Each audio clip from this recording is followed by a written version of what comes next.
ده بديل البوليستر، الكيلو بتاعه ب25 جنيه. طبعا في اخر الفيديو هقول لك اسمه، هقول لك النسب اللي اتخلطوا بيه بالظبط. كمل معايا الفيديو للاخر عشان تاخد خلفيه عامل ازاي. الفيديو بتاع النهارده طبعا هشرح لك بالكامل عن بديل البوليستر، الكيلو بتاعه ب25 جنيه. طبعا الماده بتيجي كيلو على كيلو، ال2 كيلو عاملين 50 جنيه بالظبط.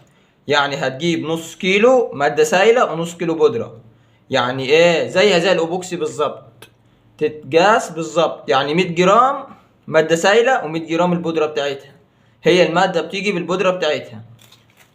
تمام، هقول لك اسم الماده في اخر الفيديو، كمل معايا الفيديو للاخر. طبعا 100 جرام على 100 جرام وهديهم تقليبه كويسه جدا. اهم حاجه التقليب فيها يا جماعه. طبعا الماده دي بتنشف في 7 دقائق بالظبط، 7 دقائق تلاقيها نشفت، ما تتحطلهاش مصلب. حيث ما خلطت البودره مع الماده السايله تنشف بسرعه، يعني 7 دقائق تلاقيها شمعت زيها زي البوليستر، بس دي الماده سايله وبتيجي البودره بتاعتها. طبعا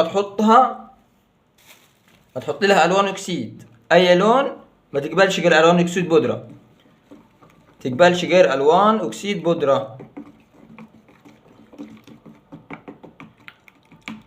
طبعا الماده دي حلوه جدا، الكيلو بتاعها هيقع عليك 25 جنيه. ازاي وانت جاي ال2 كيلو ب50؟ ال2 كيلو عبارة عن كيلو مادة سايلة وكيلو بودرة، هيجوا مع بعض. هتجيب نص مادة سايلة وهتجيب نص مادة بودرة. يعني الكيلو ب25 جنيه. عايز كيلو، عايز 2 كيلو، على حسب التاجر اللي هيرضى يبيع لك. هي اساسها بتيجي براميل، انا هسيب لك اسم المادة بالظبط في اخر الفيديو. خليك معايا للاخر عشان تعرف المادة بالظبط. طبعا الماده بتقبل الوان اكسيد بودره، اي لون، اهم حاجه تكون بودره، وهتديها تقليبه كويسه جدا. طبعا الماده بتنشف في 7 دقائق، 7 دقائق بالظبط تلاقي الماده شمعت. واهم حاجه التقليب. برضو في مكان فيه تهويه عشان الريحه، لان ريحتها زي البوليستر، بس دي ريحتها كريهه برضو، اكره من البوليستر بشويه. اشرح للمرة الثالثة. طبعا المادة لو عايز كيلو هتجي لك نص كيلو بودرة ونص كيلو مادة سائلة، تخلطهم مع بعض بالنسب المظبوطة، هيدوك في 7 دقايق هينشف ويبقوا 100. خرفت سنتي او 2 عادي، خرفت 3 ولا 5 سنتي عادي، بس اهم حاجة المادة بتبدأ تخرف لو خرفت من 50 ملي او 50 جرام. لكن لو خرفت مليهات حاجات بسيطة جدا عادي، ما بتعملش معاك اي حاجة وبتنشف تبقى 100.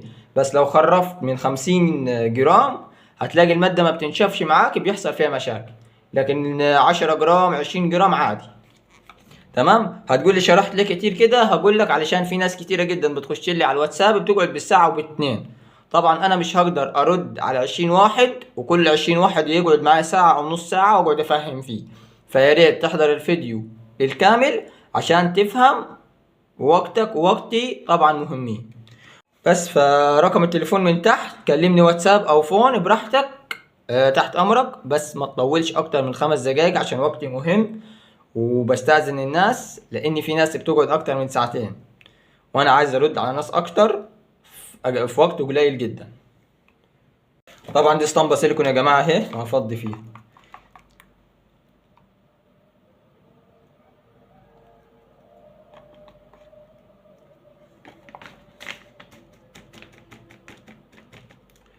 اسم المادة كيرابونتي بالظبط. هحط لك الكلمة عشان لو كنت قريتها غلط.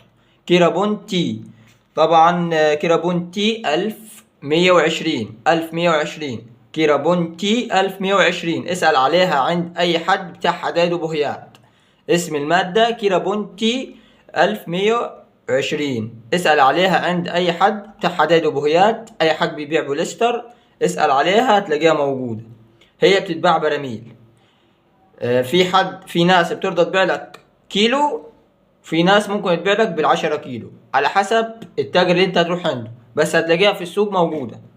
وطبعا المادة حلوة جدا ورخيصة جدا وعملية. الكيلو بتاعها ب25 جنيه، بيجي نص كيلو بودرة ونص كيلو مادة سائلة، وتخلطهم مع بعض وهتنشف في 7 دقايق. ولو عجبك الفيديو متنساش اللايك والاشتراك في القناة وشجعنا عشان نستمر.